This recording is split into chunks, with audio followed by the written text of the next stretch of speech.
오늘 강의는 길지 않습니다. 그렇지만 오늘 강의는 지난번 강의의 연속입니다. 지난번 강의를 반드시 듣고 오늘 압축 강의를 들어주시면 고맙겠습니다. 연속 강의라고 생각하셔야 되기 때문에 그렇습니다. 이 앞에 화면에 이렇게 적혀 있지요. 문제 발생이 없다면 뒷수습, 사후수습, 사건 처리 과정도 필요하지 않다. 이 말이 너무 어려운가요? 병이 없으면 약이 필요 없다. 너무 뻔한 거 아닌가요? 그런데 왜 이런 뻔한 상식적인 진리를 기독교 신앙, 신학에는 적용하지 못할까요? 저는 참 궁금합니다. 역대급, 최상급 거짓말이라 그랬죠. 사형리. 예수님께서 십자가에 달려 돌아가신 것은 우리의 죄가 너무 중하여 우리 스스로 그 죄의 책임을 탕감할 수 없기 때문에 예수님이 하나님의 아들이 이 땅에 와서 인류의 죄값을 탕감해 주었다. 대신 갚아 주었다. 그래서 하나님의 아들 예수님을 찬양하고 하나님의 아들을 보내주신 하나님을 찬양한다. 이것이 기독교의 핵심 진리다. 거룩한 네 개의 진리, 신령한 네 개의 진리.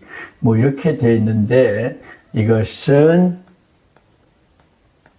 기독교를 왜곡시키는 독약입니다. 독버섯입니다.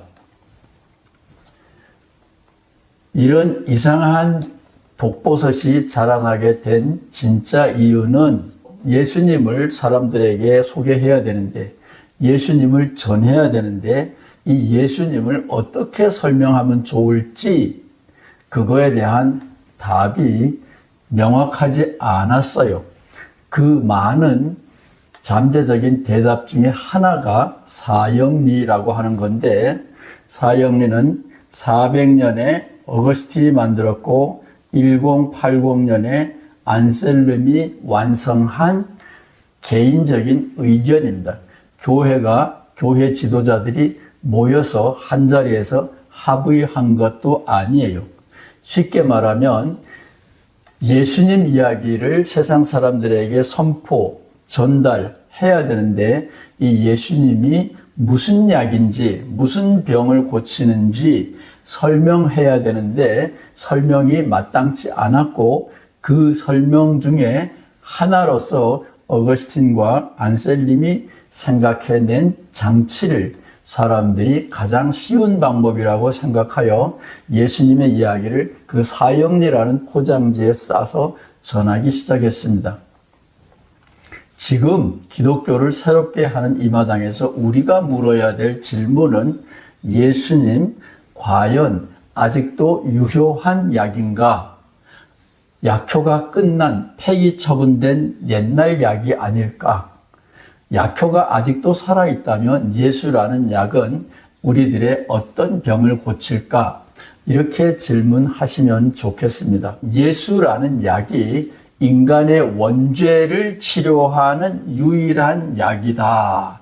이런 사형리의 기독교는 지상 최고로 독한 약이고 지독한 가르침인데 그 지독한 가르침을 그대로 믿는 사람을 저는 지독교인이다. 아주 무서운 사람이다. 그렇게 낙인을 찍고 싶어요. 왜 그런지 설명해 보겠습니다. 원죄, 이게 뱀이 아담과 이브를 유혹해 가지고 하나님의 동산에 있는 과일 하나를 따먹었다. 그래서 그것을 처음죄다. 그래서 원죄라 그러는데 원죄는 아담의 죄인데 그 아담의 죄가 섹스와 혈통을 통하여 오늘 우리들에게 섹스와 혈통을 통하여 자동적으로 유전된다, 전해진다, 유산처럼 물려져 내려온다.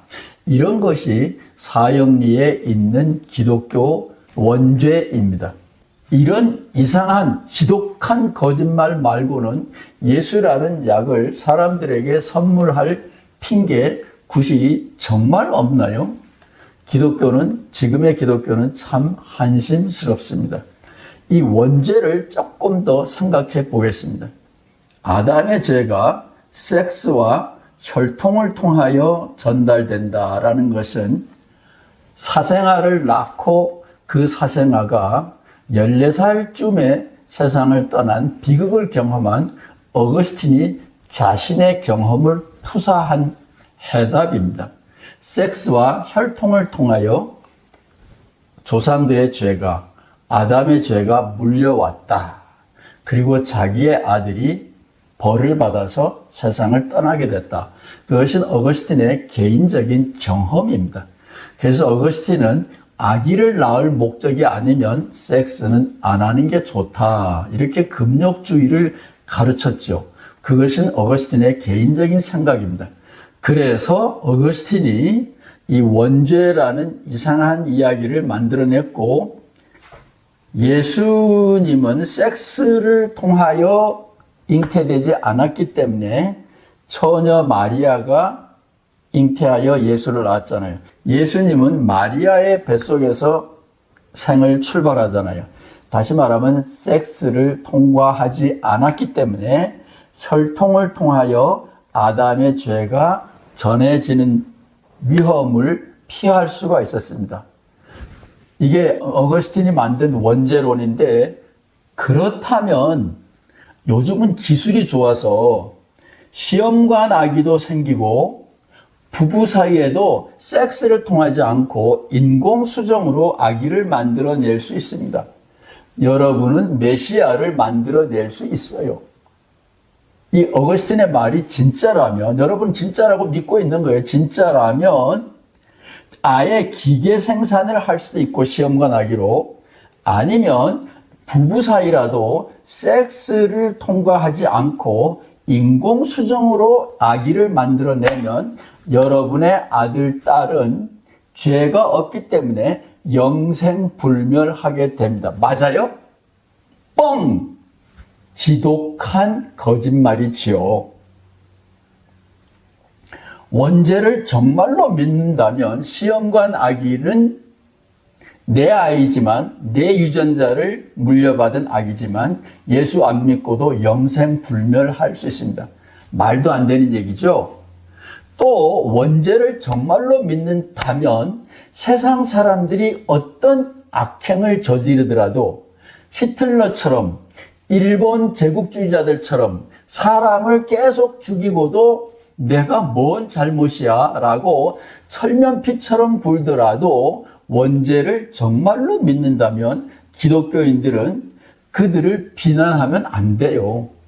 장애인에게 너는 죄인이야 라고 책임을 묻는다면 장애인을 죄인 취급하는 사람이 제정신이 아닌 거죠. 세상 사람들 모두가 아담과 이브의 후예이기 때문에 우리는 장애인처럼 태어날 때부터 죄를 짓고 태어났어요. 나쁜 인간으로 태어났습니다. 따라서 세상의 권력자들이 모든 온갖 나쁜 일을 다 저지른다고 할지라도 세상 사람들은 욕할는지는 모르지만 원죄를 믿는 기독교인들은 누구 죽일 놈이야, 나쁜 놈이야, 일본 나쁜 사람들이야, 히틀러 나쁜 사람들이야, 죽여야 돼. 그러면 안 되죠. 저는 음치로 태어났기 때문에 아무리 노력을 해도 노래를 못 불러요. 그럼 제가 죄인이기 때문에 노래를 못 부르나요? 아니잖아요. 타고난 거를 어떻게 합니까? 제가 책임질 일이 아니에요. 원죄를 정말로 믿는다면 시험과 아기를 만들어서 여러분의 자녀를 이 땅에서 영생불멸하게 하시든지, 원죄를 정말로 믿는다면 이 세상의 모든 어떤 사람들이 어떤 악행을 저지르더라도 원죄를 믿는 기독교인들은 식목을 지켜야 돼요. 비난하면 안 돼요. 저보고 노래 못한다고 욕하면 저는 들은 척도 안 해요. 장애인 보고 왜 똑바로 걷지 못하냐고 욕을 하면 욕하는 그 사람이 제정신이 아닌 거지요. 이 사형리의 기독교는 빨리 벗어 던져야 될 낡은 옷입니다. 정신 차려야 되는데 왜 기독교가 요 모양 요 꼴로 계속 굴러가고 있는지, 앞뒤가 안 맞는 짓을 계속 하고 있는지 저는 이해가 안 갑니다. 역대급 최상급 거짓말의 출발점은 요거다 그랬어요. 요걸 꼭 기억하셔야 돼요. 특별히 목사님들은 꼭 기억하셔야 됩니다. 목사님들은 예수님 이야기를 오늘도 내일도 하실 거잖아요. 예수라는 약이 사람들에게, 회중들에게, 하나님의 백성에게 무슨 병을 고치느냐? 답이 여러분 나름대로 있어야 돼요. 그러면 이제 이 사형리가 아닌 아담과 이브의 죄가 우리에게 유전됐고 그 죄값이 무거워서 예수님의 보혈 공로로 치료받고 우리가 천국 간다. 이런 엉터리 기독교 말고 대안이 있느냐? 대안을 한마디로 힌트를 주면 목회자는 의사처럼 행동한다. 진단하고 치료하고 처방하고. 근데 목사님은 의사처럼 쉬운 게 아니에요. 플러스 알파까지 행진해 나가야 되기 때문에 목사님은 의사보다 소중하고 거룩하고 어려운 직책입니다. 다음 시간에 계속하겠습니다. 꼭 전번 강의를 듣고 이 강의를 다시 들어주면 고맙겠습니다. 응원에 감사드립니다.